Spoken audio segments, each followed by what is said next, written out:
It's good to have you with us at this hour. I'm Daniel Choy, here to provide you with the latest.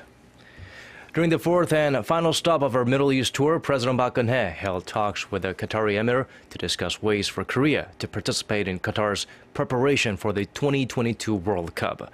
Reaffirming their growing partnership, the two sides also agreed to expand cooperation in a wide range of areas. Our Choi You-sun reports from Doha. Qatar, the host of the World Cup in 2022, plans to spend $100 billion to build facilities, railway and roads ahead of the international sporting event. Korea has participated in major state infrastructure projects in Qatar for years, and now Korean companies are hoping to win orders for some $30 billion worth of World Cup projects to construct long-distance railways, roads, sewage treatment facilities, and World Cup stadiums. Meeting with the Qatari emir on Sunday, President Park Geun-hye said there are so many potential areas of cooperation and that she's encouraged by Doha's great interest. We believe Korean companies have an advantage in entering the Qatari market because their know-how and technology in infrastructure projects in the Middle East are highly noted. The Qatari emir said his country is ready to further develop and solidify the bilateral cooperative relationship. Seoul and Doha are also seeking to increase their investments in each other's economy. The leading Qatar Investment Authority Fund is reported to be interested in several Korean projects and is negotiating a $2 billion investment venture with the Korea Investment Corporation to enter a third country together. In the service sector, the two leaders have agreed to systemize the training and hiring of Korean workers in Qatar's airline, education, and healthcare industries as the word is spread about Koreans' work ethic and credibility. Seoul and Doha have also agreed to strengthen cooperation in the fields of nuclear energy and healthcare. From nuclear energy, agriculture to cultural contents development, President Park has laid the groundwork to expand cooperation with the Middle East during her regional tour. She returns to Seoul on Monday. Choi You-sun, Arirang News, Doha. Meanwhile, the leaders of China and North Korea could soon be meeting for a summit. Chinese Foreign Minister Wang Yi said Sunday during a press conference that President Xi Jinping and North Korean leader Kim Jong-un could meet for talks at a time when it is convenient for them. The Chinese diplomat said the two countries have a strong foundation and should not be affected by what they called temporary events. The young North Korean leader will be traveling to Russia this May for an event marking the 70th anniversary of the Soviet victory over Nazi Germany in World War II. Kim has not traveled to China, North Korea's only formal ally, since taking power in the year 2011. Well, it'll be a busy week at the National Assembly here in South Korea with a number of confirmation hearings scheduled to begin on Monday following President Park Geun-hye's cabinet reshuffle last month. 8 nominees for cabinet positions, including Korea's spy agency, will face questioning, and the sessions are expected to get heated as most nominees are facing allegations over tax evasion and/or real estate speculation. The first hearings on Monday will be for the nominees to head the Ministry of Land, Infrastructure and Transport and the Ministry of Oceans and Fisheries. The hearing for the nominee to lead the Financial Services Commission starts on Tuesday. And Korea's manufacturing sector has expanded in recent years, but experts say it is now too dependent on the IT industry. It's time for a more balanced export structure. Our Connie Kim explains further.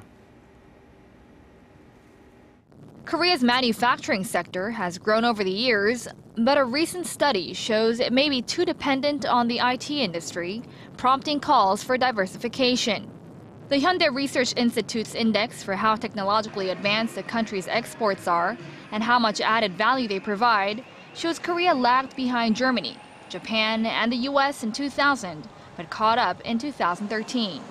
That year, the figure for Korea was 106.9, lower than Japan and Germany, but higher than the US. A higher reading indicates the exports were created with more advanced technology. More than a quarter of Korean exports in the manufacturing sector in 2013 came from the IT sector. The figure for the semiconductor and electronic parts industry stood at 107 in the same year, higher than Japan and the US. Adding to the woes is the growth of China's exports.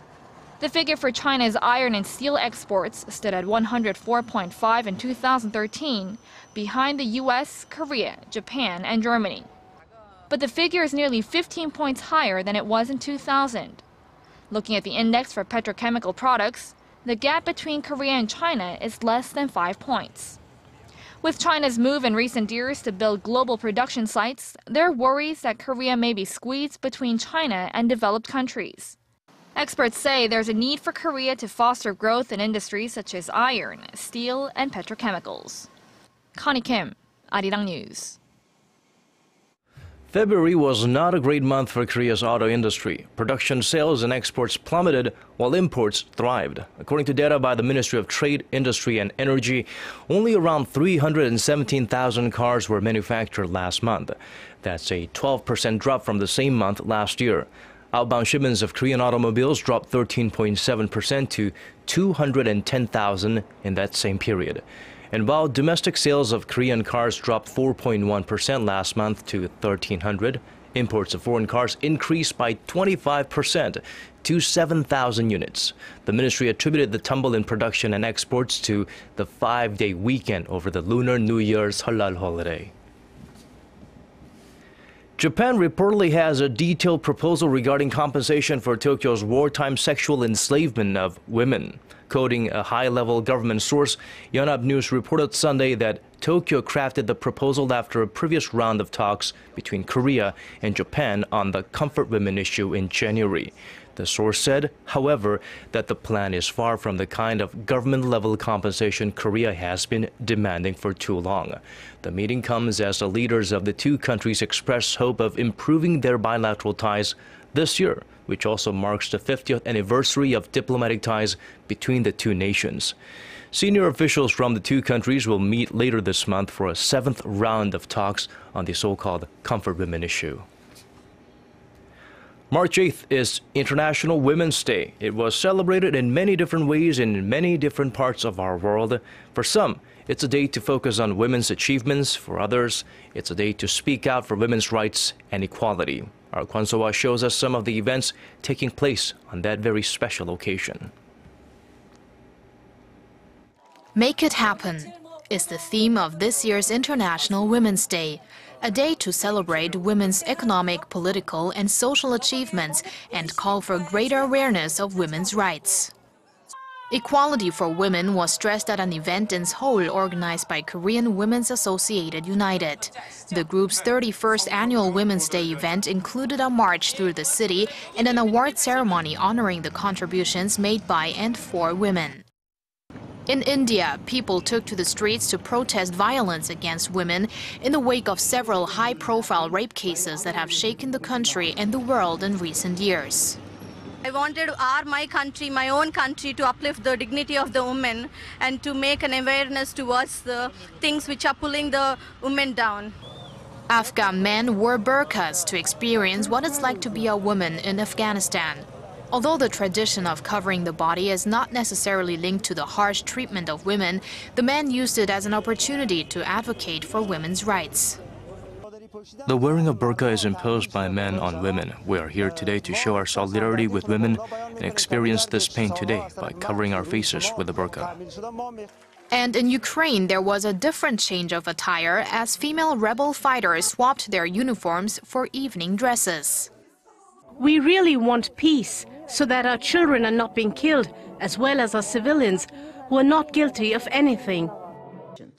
World leaders gathered earlier this week to appeal for gender equality by the year 2030. There are still five countries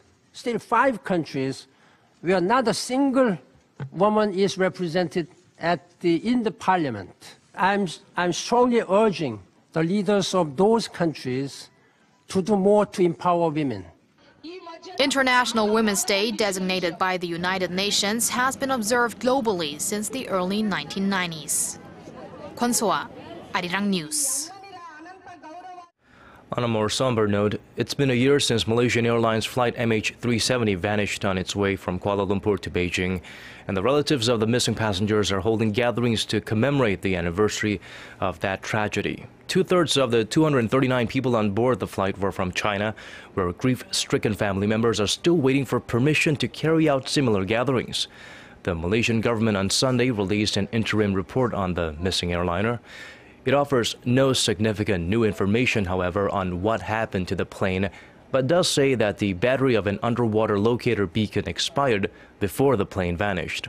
Malaysian Prime Minister Najib Razak called the search the most complex and technically challenging in aviation history, but also added that his country remains committed to the search and is hopeful the plane will be found soon. Shifting gears to sports now, golf. Korea's Park Geun-hye picked up her first win of the season, which is also her 13th career LPGA Tour victory. The world number 2 ranked golfer prevailed in a battle of the world's 3 highest ranked female golfers in Singapore on Sunday. It was a wire-to-wire victory at the HSBC Women's Champions. Park had a 4-round total of 15 under 273 on the Serapong course at Sentosa Golf Club. World number 1 Lydia Ko finished 2 shots back in second place, while number 3 Stacey Lewis finished third at 11 under.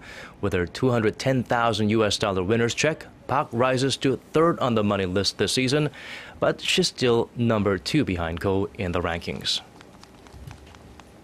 Moving on to weather, we in Korea have finally gotten a sign that it's okay to shed our thick winter coats, but on Monday you'll need to put them back on or carry them with you, as the temperature will drop to as low as 4 degrees Celsius in Seoul, complete with strong winds. There's even rain and snow in the forecast for Jeju. And now let's check out the weather conditions outside of Korea in your neck of the woods and around the world.